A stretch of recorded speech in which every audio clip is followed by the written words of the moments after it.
Hello, welcome back. Let's have a look at EOS and obviously Bitcoin. So EOS, one of my favourite coins, not because it's got great prospects in the short term, but because it's got big prospects of actually going down. So I'm looking to short this one. I've been shorting it all the way down since about $3.80, so which is it's worked out quite well. It makes big moves down and big moves up, which is quite nice. So where are we going today? How's this playing out? So we're looking at the daily. Obviously we're recovering ever so slightly from this big move down that we had, but I am expecting it to come back down to test this level and maybe a little further. I said that perhaps $2 might be our overall sort of bottom limit, but that might be a bit over optimistic, but this remains to be seen. I do have a feeling that $2 will be hit, but if not, $2.20 would certainly be hit. We've got to look at Bitcoin first of all and work out what Bitcoin wants to do. So after the big fall that Bitcoin had, we had a few wicks into this blue box territory, the largest wick being this one, being bought right back up, having a continuation up to be rejected from the 10 simple and then back down again, and like I say, we're up and down, but the range is continuing with its downwards motion. MACD looks like it still wants to come down. RSI is extremely oversold, but that doesn't really mean a great deal in a market like this. It can go a lot further, don't worry about that. So what we were really waiting for, we were waiting for a test to this guy here, which would be the 200 EMA. The 200 EMA has not yet been tested, and in fact the weight of the selling pressure is making it look as though it wants to come back down to test the blue box territory before it tries to come back up to test this guy here. Now anything can happen with Bitcoin. Bitcoin can pull something out of the magic bag at any minute, but I don't really see it right now. It looks as though it wants to be testing this area within here again and then breaking down and eventually breaking beneath the blue box territory. That would signify an enormous sell-off, because at the moment altcoins they're trending in a similar fashion, but they're a little more, well, I say a little more, they're quite a lot more volatile than Bitcoin is at the moment. So Bitcoin's making these little moves, but things like EOS are making much bigger, bolder moves up and down. You can't really see it from here, but the percentage-wise is a lot bigger.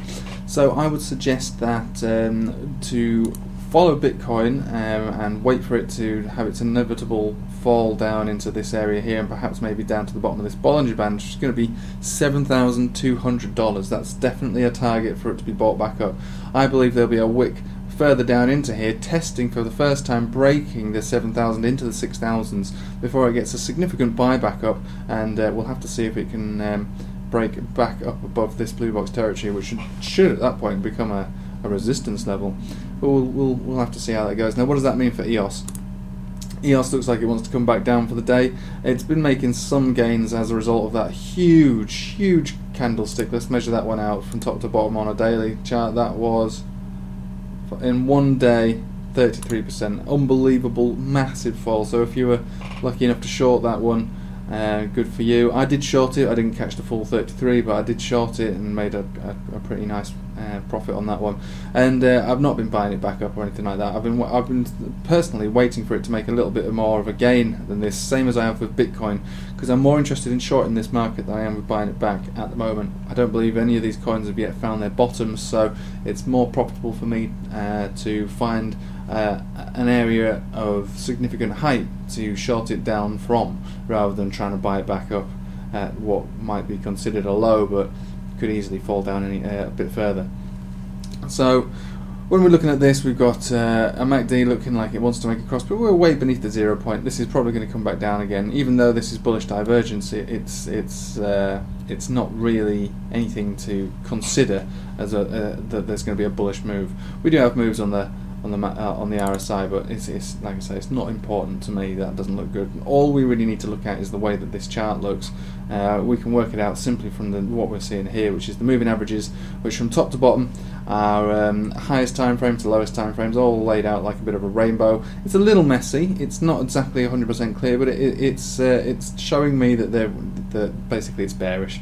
And you don't need to be a genius to see that this is definitely bearish. It's bearish. That's a daily chart. We're just making lower lows each time and lower highs. So it's bearish. No one. You don't need to go to a technical analysis college or anything to work that one out. It's staring you in the face. So what are we looking at here, where we're going to be going, what's the highest we can go, what's the lowest we can go? So the highest we're likely to make in any significant run or gain would probably be up to this level here, which is going to be $3.52. It'd be almost impossible for it to get to that height, but if it did, that would be an incredible short. There's no chance that the market's ready to recover right now. If you've watched my videos on the altcoin situation and the crypto market cap and things, you'll see why there's no chance of a recovery anytime soon. We might have little runs, that's fine, but there's no recovery anytime soon. I did say November would be the earliest. I definitely think that's optimistic at the moment. I think we're probably looking to the very end of the year, the beginning of next, before we start to see a turnaround in any of these coins now. Even perhaps maybe even Bitcoin, but we'll wait and see. Anyway, that would be the highest. It's more likely to actually just fall from here, because there's nothing up here anymore as a significant rejection point. It's just waiting to come down, and I think today we're probably going to see some moves down, maybe testing these lows here of around about $2.70, or maybe even lower, definitely through the weekend, probably all the way back down to this bottom of this Bollinger Band area of $2.20, where I might consider buying some at that point. I mean, I already own quite a lot of EOS because I short it using Bybit, so every time it makes a leg down, I make a considerable amount of EOS. Irony being that those EOS are always going to be worth less. The more I short it, the less they're worth. But at least I'm accumulating them. And in the long term, I think EOS is probably going to pick up quite well. In the long term. But right now, it's definitely not picking up. It's doing quite the opposite. So, incremental steps down to as low as $2.20, with a wick perhaps maybe testing the $2 area, and with Bitcoin waiting to test this area and break it, and maybe go as low as 7,200. I think all of that is very, very likely with EOS. EOS makes huge moves. Like I say, we had that huge candlestick with a wick being 33% in a single day. That is a tragic annihilation of any coin's price, especially of a top cap coin like EOS. Anyway, I'll leave it with you there. Like I say, there's nothing really to go into at the moment. We're just waiting for the inevitable moves to come down. So until those moves come down, it's just a matter of waiting. Am I going to short this right now? No, I'm not going to short it. It could go up, it could go down, but the biggest move will be to the down. So it's not worth placing any kind of short on it at the moment.